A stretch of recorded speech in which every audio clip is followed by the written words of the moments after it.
pick, and especially when it came to 16-bit.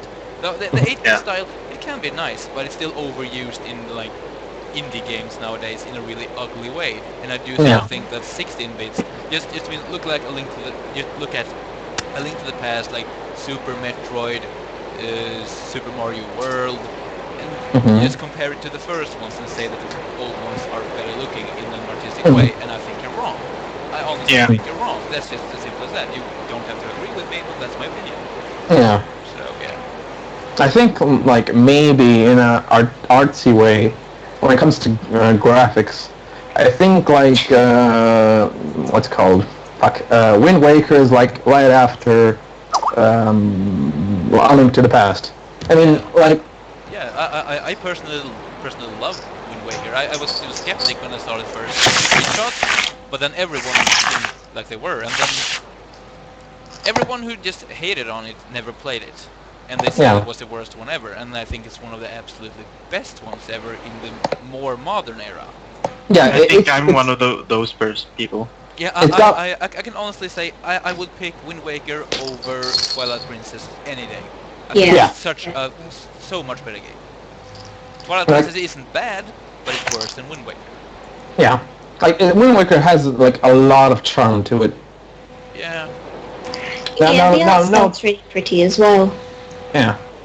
I mean, note that like I've only played Zelda 1. The rest I've just seen in streams or videos. So these are like kind of stupid opinions, like not even complete opinions. I mean, I can just kind of judge on. I've never played it, so like the control, I can't really say anything about it. Well, I guess the way of controlling the everything in Ocarina of Time, Majora's Mask, Wind Waker, and Twilight Princess is extremely similar. It's like action button, attack button, and then item buttons. It's I mean, it's small differences here and there, and some of them are smoother than others, but it's the exact same concept. Unless you play the Wii version, I never did. Like I've seen a friend of mine has streamed the Wii U one, the Wind Waker HD one, and it's like the inventory. He says the inventory is like super better and shit. So I don't know. I guess the inventory is on the actual controller now. I haven't seen it. I just assume. The inventory and the map is on the controller. I guess it's going like 3DS style when it comes to that. I mean, that's really handy. It is. Yeah. So that's always nice. I mean, so recently the thing that he's been streaming Majora, and I really like it. I like it. The Majora's got that like dark atmosphere to it. Yeah, really. Yeah, the whole grim feeling of just just being close to death all the time. Yeah. The whole thing with the moon is supposed to crush them in 3 days or something. Yeah. And I don't know, I had not seen Ocarina of Time. All I know of Ocarina of Time is, hey, listen! And that's it. And hey, listen! Yes. But I really like the whole mechanic that you got like 3 days, and you're basically finding out what everyone did in those 3 days, but you gotta do it multiple times because you can't find out what everyone did in one go. Yeah. It's very interesting. Yeah, it's a really cool mechanic. I hated it the first time I played it.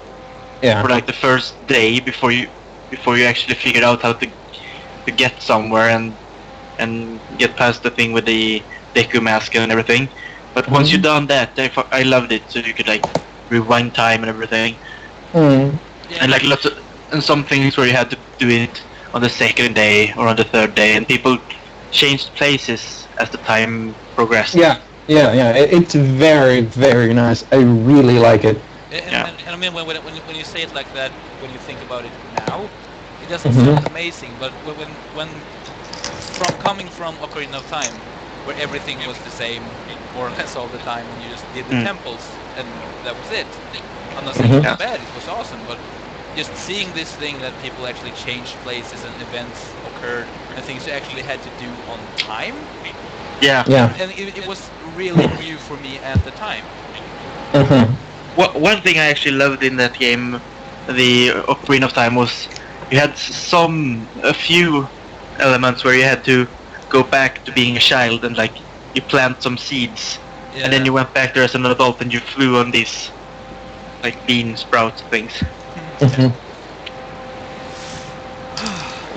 Well, that's a whole bunch of Zelda. Yeah, that's a whole bunch of Zelda. But I really like the one more attracted me into Majora's Mask was kind of like I watched an episode about it on Game Theory. I don't know if you guys know about it. It's the show on YouTube that like gives out these theories about certain games, and most of the time they're really compelling and they really have good arguments to them.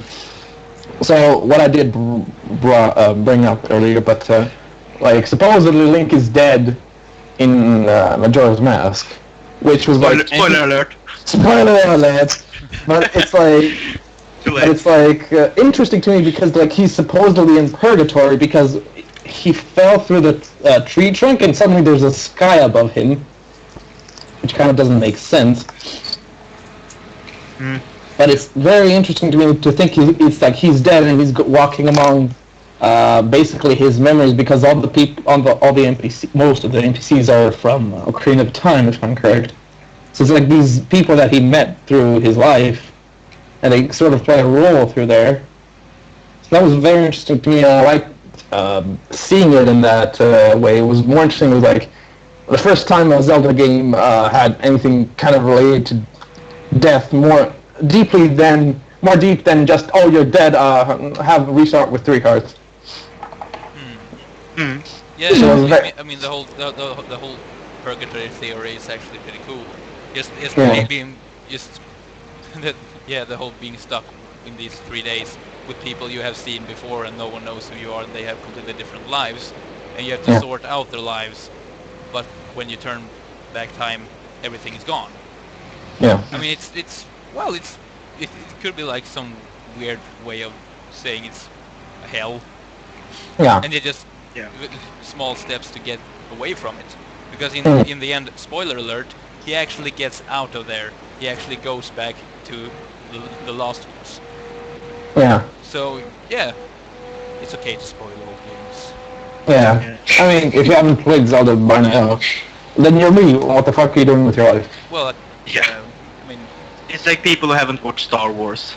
Not you know what I mean? Go watch them, please. Yes. So it's like when I mentioned this to the guy that was streaming, he was like very, very angry for some reason because apparently, what was it? Game Theory did another thing to prove that, like, sort of like a theory that Mario is communist and that he abuses animals or something, and that he's a very abusive brother and shit. He's probably not communist, thinking he's Italian, right? Yeah, but I've never heard of an Italian communist. Yes, but the thing is, it's like it's got some things to it, but then again, it's not 100% that I would like say, oh yeah, he's definitely communist. It's just sort of like how he behaves a bit. But the whole thing that he's like a very bad brother and everything because like the guy gave a bunch of examples. For example, I think Mario Tennis, which was like an abstract example. Like if you won as Luigi, then Mario would come up to you and like what was it? He would step on your foot and stuff. Oh yes, I remember that.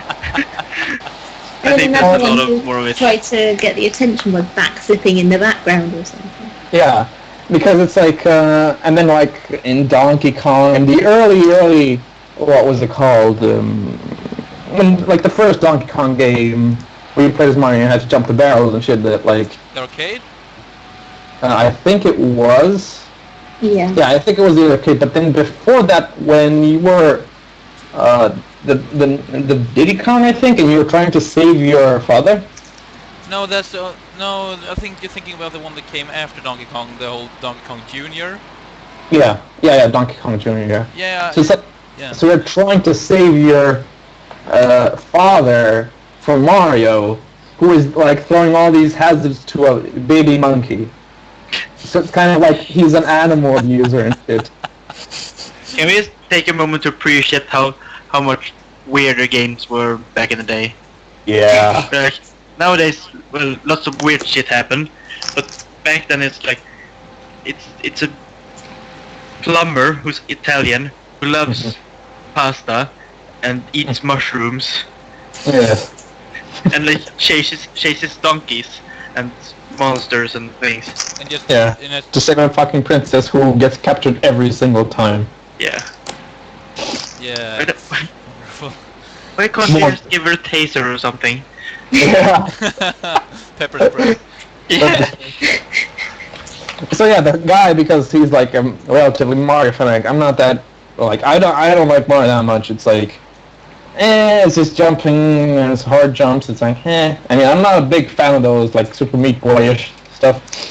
So it's to me, and I don't find it too charming. Zelda, on the other hand, is really, really interesting to me, and I like it a lot.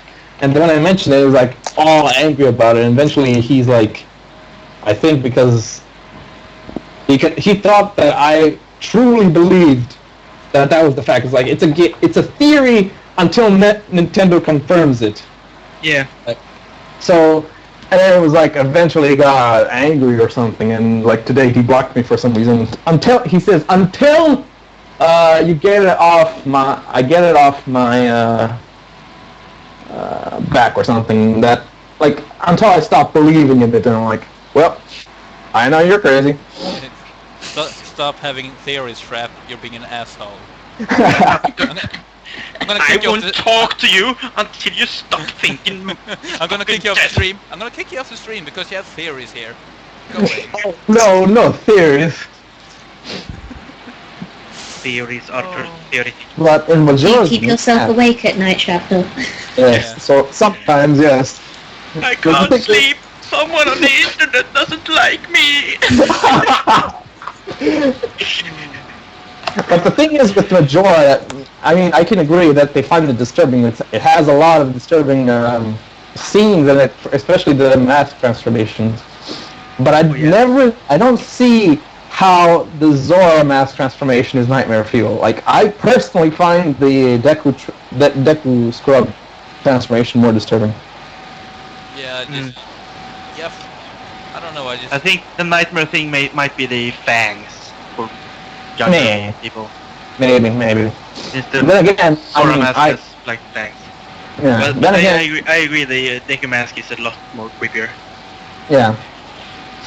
And I kind of like the Deku not the transformation, but the Deku form. It's so kawaii, man. I hated it so much when playing it at first, when you couldn't get out of it. Yeah. But then when we actually could get out of it, and you could just go back to it when you needed it, that was kind of nice. Yeah. However, I love the Goron most. You get to run everywhere, for fuck's sakes. After I had finished the game, I just roll around the castle, and you got the power-ups, and you like roll really fast with the magic spikes. I kept running over these bottles and the shrubs and everything, so you got more power, so you could just go around and like farm the mobs. Yeah. That must be the first game I ever farmed anything in. I just went round and round and round and killed stuff.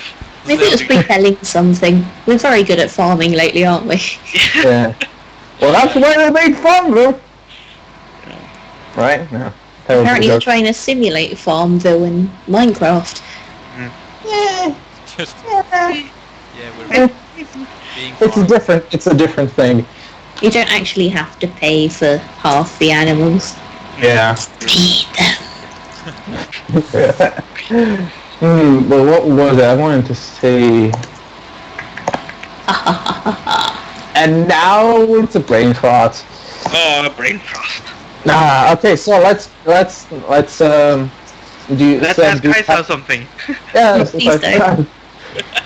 Well, I was thinking, we lost track of the topic, but we actually kind of didn't. Yeah. We were actually talking about older. It's a good sign. It's a good sign. Yeah. What was the game you said again, Isa? I can't remember. Clanova. It didn't really. You said it was pretty.